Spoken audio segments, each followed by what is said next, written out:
Good afternoon, Bobcats. Mr. Flato here. Welcome back to another great week at the Helena Middle School.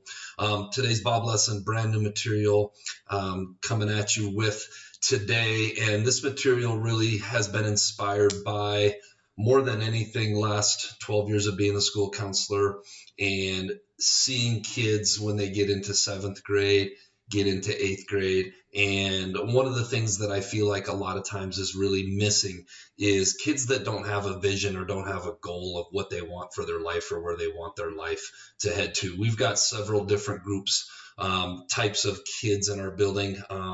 We have kids that just show up every day, do their thing in school, follow expectations, meet expectations, do their schoolwork, turn their schoolwork in, because that's what they've maybe been conditioned to do since they were a child.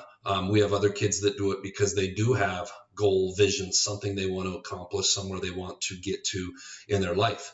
And then we have kids that start to question, why am I doing this? I don't want to do this. I don't have goals. I don't have a vision. And one of the things that I really started to realize is that students start to get sidetracked a little bit in 7th and 8th grade if they don't have that goal or they don't have that vision of what they want their life to be. Growing up, going to school at HMS, living in Helena, living in Montana, you kids are so lucky that I firmly believe you can create anything that you want for your life. You can become whatever it is that you want to in life. You have all the support, all the tools around you to achieve any of that. It's just deciding what it is that you want your life to be. And so, yes, there are times where you wake up in the morning and you maybe don't want to come to school, or you don't have the energy, or you don't have the motivation to do it. And for a lot of those kids, I think what gets you through it, when I wake up every day, and maybe there's days I'm tired, what is my motivation from doing it? And I think it all comes back to having a vision, having a goal for your life. You kids being 6th graders, spring of 6th grade year, you're getting to the point where your worldview is starting to open up a little bit, hopefully, and you're starting to see that there's so many incredible opportunities out there. It just comes down to, do you have a goal? Do you have a vision? And then are you going to go find out what it takes? So hope you guys like this video. Hope it's inspiring to you. Hope you have a great week.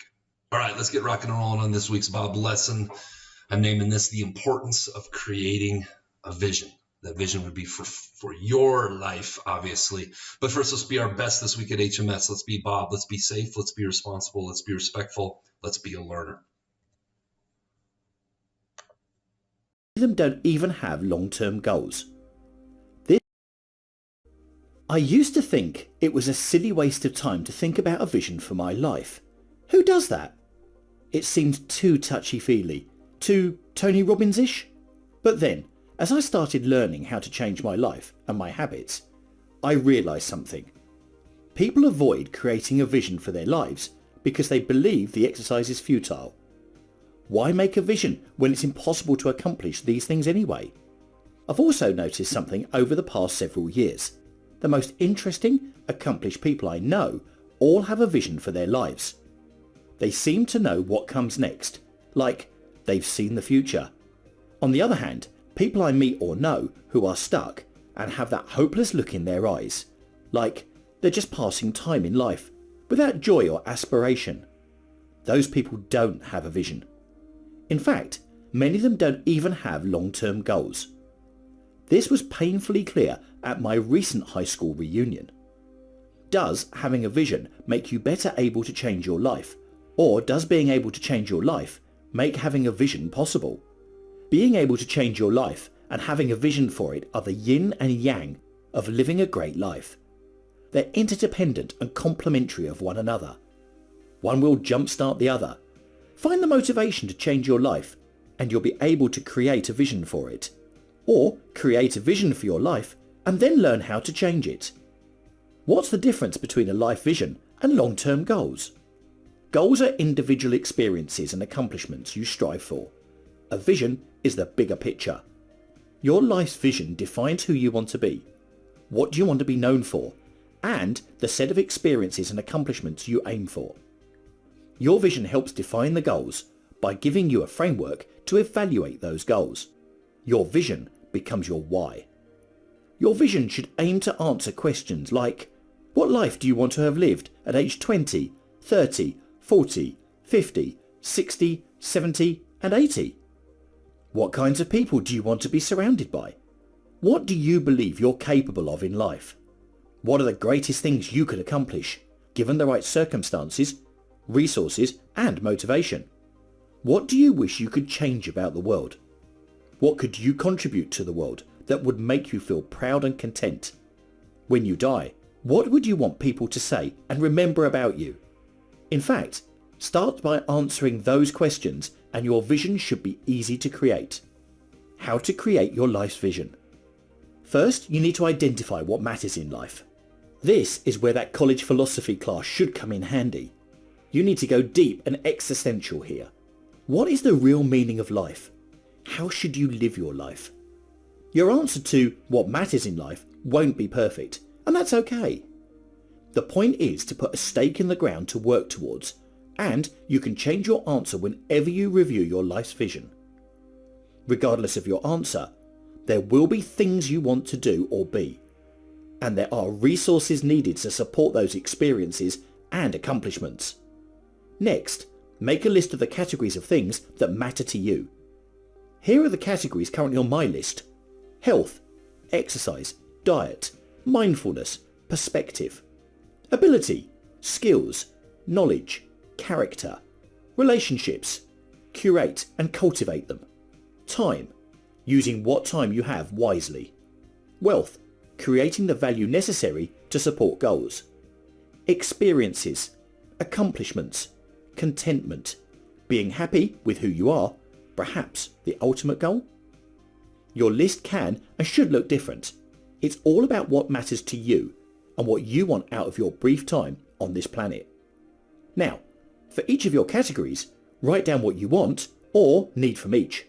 Think about the things you want to accomplish or experience, and work backwards to understand how the other categories should support your life's vision. Finally, craft a statement that describes what your ideal life looks like.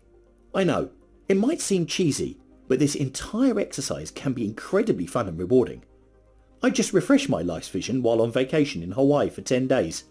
It was the perfect setting to get all introspective.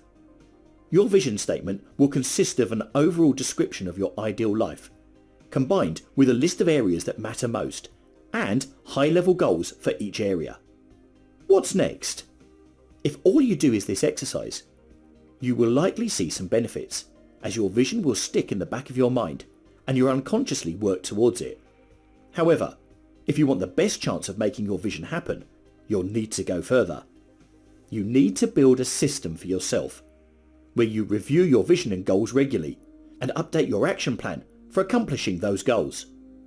Your main priority should be making your system a habit.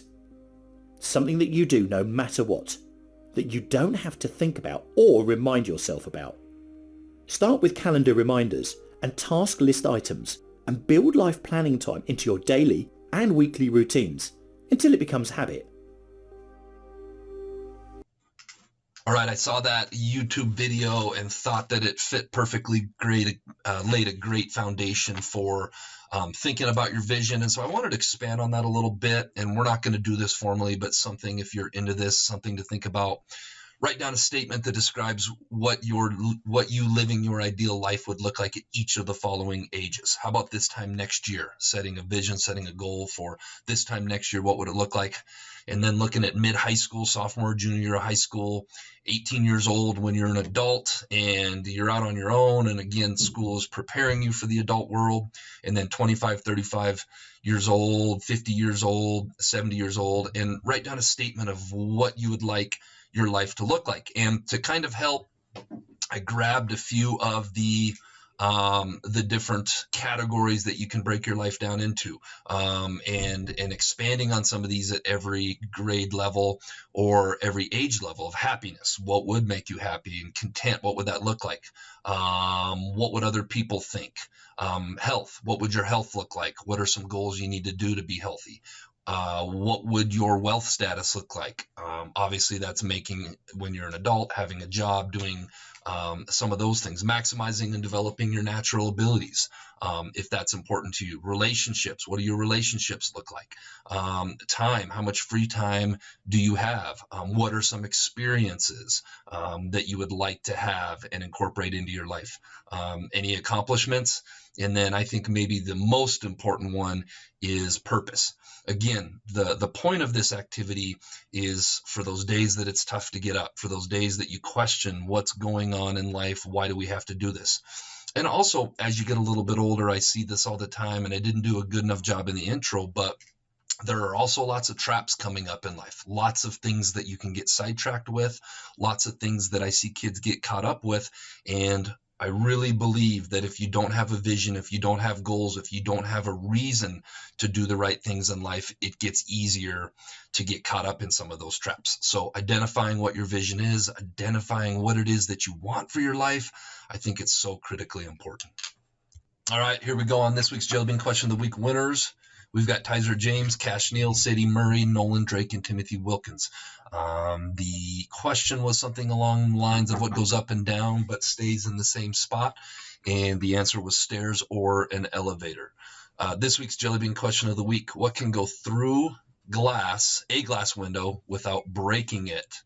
If you think you know the answer, submit your answer to the Bob box. Get it turned in, first and last name, by the end of the week. And just a reminder, I just draw the first 5 correct answers. So many times, yes, students do have the right answers, but I just randomly draw the first 5. So if that's the case, you probably weren't in the first 5.